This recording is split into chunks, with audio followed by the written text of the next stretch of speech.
Durante todo o mês de março, os profissionais e parceiros das rádios Difusora e Band News Difusora, aumenta o meu, por favor, estarão mergulhados em uma linda programação para celebrar, homenagear e inspirar respeito e admiração a todas as mulheres. Brincadeira isso, né? Tá de brincadeira.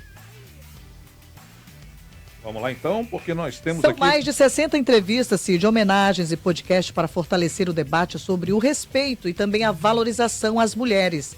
É isso. E a gente tem mais uma super mulher aqui no nosso programa, que é a Thaís Helena.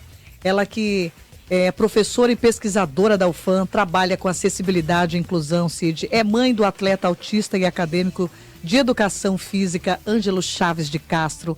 Foi presidente da APAN desde 2022 até janeiro de 2025. Nossa, que história, que currículo, hein? Agora é diretora executiva da APAN, uma associação sem fins lucrativos que atua fortemente na inclusão de pessoas com deficiência através do esporte, promovendo aulas de atletismo para pessoas com e sem deficiência. Bem-vinda, Thaís Helena de Castro, ao nosso Baião de 2. Boa tarde. Boa tarde, muito obrigada por me receber. Muito feliz de estar aqui para compartilhar um pouquinho aí do que a gente tem feito, do que a gente tem que fazer. Thaís, para começar, vamos logo identificar, porque você me falou aqui, mas o que significa APAN? A APAN é a Associação Paradesportiva do Norte. Certo. Ela foi fundada em 2019 com objetivo, né, uma associação sem fins lucrativos, é importante a gente dizer, né, ninguém recebe nada, a gente atende totalmente de graça e ela trabalha com atletismo e natação atualmente, de forma inclusiva, para pessoas com e sem deficiência. A gente tem esse quadro, né, essa campanha, Elas Têm um Poder, que é justamente para dar visibilidade e voz a mulheres que fazem a diferença na sociedade brasileira. Pois é, Thaís, você como coordenadora desse projeto Transformando Vidas, né, com crianças e adolescentes, em situação de vulnerabilidade social, a gente sabe que tem muita criança passando por situações difíceis, né, compromete a vida e a infância dessas crianças. E a gente fala de números aqui, a gente não quer deixar só na estatística. O que você tem de conhecimento em relação a esse assunto? Olha, ano passado a gente vinha trabalhando só de forma atendendo as pessoas e sabendo que tinham vulnerabilidade, né? Estava em vulnerabilidade social, mas não tinha um atendimento mais sistematizado. Então, a partir do ano passado, início do ano passado, nós começamos a fazer um cadastro social de todas essas crianças e adolescentes atendidos. E nós temos aqui dados que realmente nós atendemos hoje cerca de 60 crianças e adolescentes que estão realmente em vulnerabilidade social. A gente atende mais de 100, então os outros que não estão. Ou seja, mais da metade dos atendidos estão realmente nessa situação. E muitos recebem o BPC, né? Outros nem poderiam receber, mas não têm a informação suficiente, então a gente ajuda nesse sentido. Quantas pessoas são atendidas pelo projeto e como são esses atendimentos, Thaís? Olha, o projeto, ele tem hoje, a gente quer aumentar, mas hoje ele tem 50 crianças e adolescentes. Tá? A gente está em vias, a gente tem esse projeto aprovado no Ministério do Esporte, então a gente está tentando a captação, né, de recursos, porque pelo Ministério, a Lei de Incentivo ao Esporte, a gente tem que captar o recurso das empresas, né, grandes empresas realmente, né, que querem doar o seu imposto de renda para esses projetos. E aí a gente vai atingir a quantidade de 100. Perfeito. Thaís, como mulher líder de projetos tão importantes como o projeto Transformando Vidas e a APAN, qual é a sua visão sobre a valorização das mulheres em espaços de liderança e no desenvolvimento de projetos como esse, que são projetos sociais? Aí eu acho que nós mulheres, claro que os homens também têm o seu valor, é claro, né? Mas a gente é mais acostumado com os homens liderando. E eu acho, né, que as mulheres, tá na vez das mulheres. Nós somos realmente pessoas muito organizadas, né? A característica feminina é que consegue fazer várias coisas ao mesmo tempo. E aí, dessa forma, a gente consegue equilibrar, né, a vida dentro de casa, né, com as nossas obrigações, nossos filhos e toda a situação da casa com a situação de associações, de outros locais de trabalho. Tem alguma situação que você possa destacar para a gente que mais te tocou com essas pessoas que você vem conhecendo ao longo da tua jornada? Olha, tem em especial um rapaz que ele perdeu a mãe recentemente, que ele vem sido atendido antes até da associação existir, ele já estava lá frequentando e tudo, e ele realmente é uma pessoa bastante necessitada, ele não tinha documentos nenhum, até ano retrasado, por exemplo, a gente que começou a fazer, ele não tinha RG, ele não tinha carteira de plano, ele não tinha SUS, né? Ele não tinha aquele registro lá do Ministério da Saúde, que todo mundo tem, né? Ele não tinha nem esse registro, ele não existia. A gente diz assim, ele não existia, ele nunca tinha estudado. Então, a mãe era o esteio dele. A mãe, ela com outros filhos, não tinha condições, não tinha informação, então ele não teve essa oportunidade. Nunca estudou, né? Porque é uma pessoa com deficiência, uma pessoa autista. Ele hoje está com 24 anos, 23, 24 anos. É uma pessoa autista com deficiência intelectual. E nós, através do atendimento, conhecendo um rapaz muito bom, nós acompanhamos ele já há algum tempo, já conseguimos tirar quase toda a documentação dele. Inclusive, agora ele é o dono da casa, né? A mãe, depois que a mãe morreu, ele cuida da irmãzinha dele, mesmo sendo uma pessoa com deficiência intelectual. Me fala uma coisa, essas pessoas, elas não têm a possibilidade, por exemplo, de serem... como é que chama quando... Amparadas, auxílio? Não é um auxílio. Aposentadas? Ser aposentadas. Isso que a gente... É o BPC, né? Isso, que é esse auxílio. Porque tem o Bolsa Família, que é o programa ali, né? Para as pessoas em vulnerabilidade. Tipo de auxílio, né? Famílias. É aposentadoria mesmo. É como se fosse uma aposentadoria, né? Aí o BPC, que é para pessoas com deficiência. Então, mas essa pessoa, ela precisa ter todos os cadastros realizados, ela precisa ir no CRAS, né? Então a gente indica, não é que a gente faça, a gente indica e a gente vai junto, porque elas não sabem ir. Uhum. Então a gente auxilia, a gente tem um assistente social. O Estado tem todos os braços para resolver esse tipo de problema. O município, né, tem, né, o governo, então tudo Mas a gente ser vai, provocado, né? precisa, né? Porque esse rapaz, por exemplo, ele nunca tinha tomado uma vacina. Meu Deus. Na vida dele. A gente pensa assim, como assim ele não tem o número do SUS? Todo mundo tem. Porque ele nunca tinha sido atendido. Ou seja, então, assim, perante o Estado ele não existia. Ele não existia, até uns 3 anos atrás. Foi quando ele tirou o RG dele.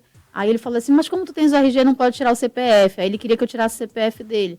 Aí eu fui ver, não podia tirar o CPF, porque ele já tinha mais de 18, tinha que alistar, tinha que fazer um monte de coisa, ele nunca tinha feito nada. Aí eu disse, cadê tua carteira do SUS? Eu não tenho SUS. Como assim? Vamos fazer exame. Levei ele lá na saúde da família, lá no Alvorada, que ele mora pra lá, né? E aí fez tudo isso, então tem feito toda essa... Ou seja, esse e outras ações vocês desenvolvem dentro da APAN. Isso, ele é o exemplo, assim, né, que eu falo assim, que ele não existia e ele agora, ele está tendo, né, todo o acompanhamento nosso. Falando nisso, desde 2019 o projeto tem atendido jovens em modalidades como atletismo e natação. Como você vê o esporte como ferramenta de transformação para essas crianças e adolescentes? E quais têm sido os maiores, claro, desafios e conquistas do projeto até agora? Então, a gente vê uma transformação muito grande, né? A gente atende pessoas com e sem deficiência, porque a gente acredita que um ambiente inclusivo ele é muito mais rico, né? Então, a gente atende junto, claro que às vezes tem que separar. As pessoas com autismo, crianças e adolescentes com autismo, eles precisam, às vezes, de um suporte mais dos pais, né? Um monitor, um tutor, alguém ali do lado para poder auxiliar até ele conseguir se adaptar e praticar todas as atividades. Mas aí dentro disso, daí a gente já observa tanto as pessoas com deficiência quanto as sem deficiência, que a gente começa a informar, eles perguntam como é que tira cartão do SUS, todo mundo tem hoje em dia, né? Todo mundo, esse rapaz não tinha. Aí o BPC, eles não sabem que tem direito, o Bolsa Família a gente indica, então a gente tem feito esse atendimento também psicossocial, e esse é o nosso maior desafio, que a gente quer a educação integral, né? Eu, como sou professora, né, pesquisadora da UFAM, eu tenho um conhecimento mais de pesquisa, né? Para a área de pesquisa, para a área educacional, técnica, né? Eu sou de informática na educação, né? Então tem também essa parte tecnológica. Então eu tento sempre aliar. Agora, no próximo dia 20 de abril acontecerá a Corrida do Autismo Ângelo Chaves, né, Thaís? Fala mais pra gente sobre esse evento. Isso, o Ângelo é meu filho, né? A gente faz essa corrida, fez a primeira vez na pandemia, de brincadeira, porque não tinha evento, né? E ele já corria, eu disse, vamos fazer um desafio para o Ângelo melhorar o tempo, quem é que ia ajudar? E aí ficou aquela coisa informal. Fizemos no ano passado, e aí esse ano a gente está também promovendo. O que acontece? Do ano passado e esse ano, a gente utiliza como um dos eventos para angariar recursos para os nossos atendimentos, para que a gente continue atendendo essas crianças e adolescentes nos projetos. Então, aí tem esse projeto que eu falei, o Transformando Vidas, que é a Menina dos Olhos, que ele atende, não é visando a pessoa competir, né? Ser aquele atleta. Quem é o melhor. É qualidade de vida, né? Mas a gente tem os atletas que a gente chama de intermediários, né? Que estão entrando ali na competitividade mesmo. E esses atletas precisam viajar. também para competir, até para eles se animarem, né? Melhorarem melhor o tempo. Então, a gente não tem recursos próprios. O que a gente faz é evento. Então, essa corrida a gente aproveita, né? Que é no mês da conscientização do autismo, no dia do aniversário do Ângelo, que é dia 20 mesmo. Ele vai fazer 20 anos. E aí vai comemorar, assim, né? Então, toda a renda arrecadada, o que a gente arrecadar, vai ser todo para a PAN. Agora, Messios, rapidinho antes de você fechar, o que eu fico impressionada, Thaís, é o seguinte, porque você falou do rapaz e do cartão dele que não tinha, você deu todo esse auxílio, deu toda essa ajuda. E agora, quem é que ajuda vocês? Então, a gente não tem muita gente que ajuda, né? Atualmente, a gente tem um vereador que, né, está conseguindo nos ajudando, a gente está tentando a emenda parlamentar, mas a gente não tem nada hoje. Quem é o vereador? É o João Janjão. Ele apoiou a nossa corrida no ano passado, vai apoiar esse ano. Então, assim, é uma grande ajuda. E como é que faz para a comunidade também, outras empresas, sei lá, quem for tocado agora por essa entrevista, querer fazer o bem, ajudar também? Então, entrar em contato com a gente, porque, inclusive, é importante, né, você falar isso, porque a PAN, ela é sem fins lucrativos, ela tem todo o registro dela legalizado. Então, a gente pode receber doação, a pessoa pode descontar do imposto de renda. Então, assim, a pessoa já vai pagar, ela pode descontar do imposto de renda ali. Sim, tem essa contrapartida. Isso, tem essa contrapartida. Aí eu faço como para falar com você? Com a PAN? Aí tem o nosso site, apanorte.org.br, a PAN com 2 N's, né? A PAN o N do APAN e o Norte também. Então, apanorte.org.br, ou entra em contato com a gente pelo Instagram, que é @apanorte. Ok. Thaís, deixa uma mensagem para a nossa audiência e, sobretudo, para as mulheres que estão ouvindo o nosso programa, o Baião de 2, sobre essa conscientização e sobre o papel que a mulher tem ao desempenhar, porque elas têm o poder. Essa é a nossa campanha e eu queria que você deixasse uma mensagem para as mulheres que estão nos ouvindo. A mensagem que eu deixo vai ser específica para as mães de crianças com autismo, porque é uma luta, eu sei, né? Eu tenho 2 filhos com autismo, tenho o Ângelo e tenho a mais velha, a Yara, e a gente ali, né, tenha força e consiga, vá atrás e peça informação, e a gente às vezes acha que está atrapalhando os outros, está incomodando, nunca atrapalha, nunca incomoda, né? Quanto mais a gente luta, mais a gente consegue. Quanto mais a gente se une também, mais a gente consegue, a gente vai mais longe. Manda um beijo para o Ângelo do nosso Baião de 2 e de toda a família Difusora e para todas as Yara, crianças, né? Também. Yara. Ângelo e Yara. Olha, Thaís, o nosso muitíssimo obrigado pela sua participação. Nos sensibiliza muito saber que você toma a frente de um projeto tão importante, porque essas pessoas são invisíveis de fato, né? Ficam invisíveis para muita gente. Ninguém está muito preocupado com a vida de ninguém. E vocês saem dos seus afazeres para estarem tomando frente a um projeto importantíssimo, social e importante para a nossa gente, para a nossa terra. Parabéns, viu? Obrigada. Forte abraço para você. A gente dá sequência agora aqui no nosso programa, desejando a todos ainda uma feliz tarde. Acompanhem o trabalho da PAN. A gente vai deixar todas as informações para você também, à disposição para você também poder contribuir, colaborar de alguma forma. Mais uma vez, Thaís, nosso muito obrigado.